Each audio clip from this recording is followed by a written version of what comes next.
U Loznici je danas, 17. aprila, zasedao štab za vanredne situacije grada na kom je analizirano dosadašnje stanje i aktivnosti koje se preduzimaju.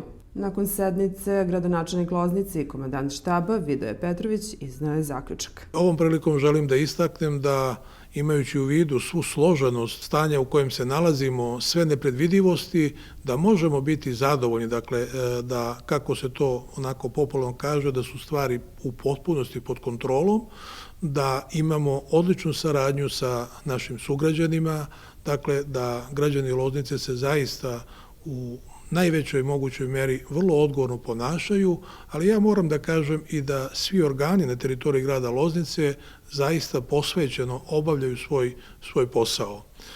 Jako je važno, o tome smo više puta govorili u toku sednice, da svi organi na teritoriji grada Loznice u skladu sa svojim nadležnostima obavljaju posao i da na bilo koji način mi ne budemo ti koji bi dodatno usložili već postojeće stanje, posebno za one naše sugrađane starije od 65 godina koji su pod merama takozvane samoizolacije.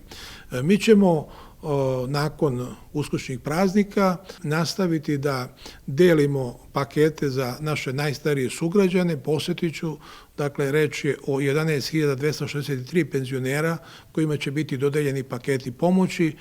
Danas ćemo negde završiti otprilike njih oko 50% i od utorka ćemo nastaviti to da radimo. Call centar će 24 časa funkcionisati i u narednim danima i naravno ono što je jako važno, rad dežurne apoteke, apotekarske ustanove Loznica, rad zdravstvenog centra kao primarnog vida zdravstvene zaštite, odnosno trijažnog centra za one koji eventualno imaju simptome koji ukazuju na potencijalnu mogućnost zaraženosti virusom COVID.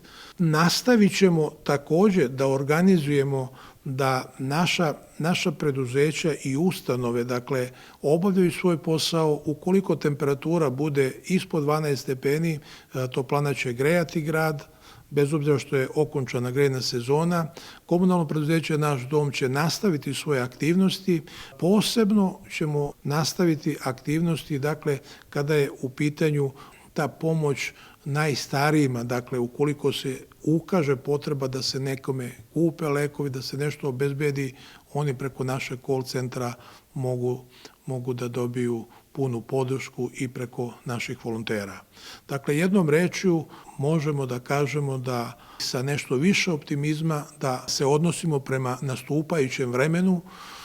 Mislim da polako dolazimo do jednog stabilnog stanja. Petrović je ovom prilikom svim građanima Loznice poželeo srećan praznik. Ovo je svakako i prilika da, evo, u susret jednom od najvećih hrišćanskih praznika, dakle Vaskrsu, pozovem sve naše sugrađane da zaista ih provedemo, pre svega, da poželim da ih provedemo u dobrom zdravlju, da ih provedemo u miru, slozi, sa svojim najbližima, sa svojim ukućanima, sa svojom porodicom.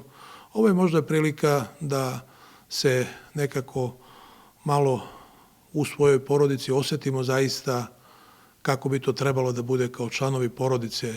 Možda iz svega ovoga možemo da izvučemo i nešto korisno, svako od nas ponaosob za sebe. Dakle, srećni uskršnji praznici i puno zdravlja, lične i porodične sreće. Prema informaciji sa zasedanja gradskog štaba u Loznici, virusna infekcija COVID-19 na području 2 grada i 6 opština Mačvanskog upravnog okruga prisutna je kod 83 pacijenta. U Šapcu kod 58, u Loznici kod 15, 5 u Krupnju, 3 u Koceljevi i kod po jednog pacijenta u Ljuboviji i Vladimircima. U prvoj polovini aprila u Lozničkom call centru zabeleženo je oko 1300 poziva i 221 terenska poseta timova volontera građanima koji su bili u samoizolaciji ili su na drugi način onemogućeni da zadovolje svoje potrebe. Trenutno se u Loznici u samoizolaciji nalazi 218 lica. Uspešno se odvija dalja dezinfekcija javnih ustanova, šetališta, ulica i parkovskih blokova.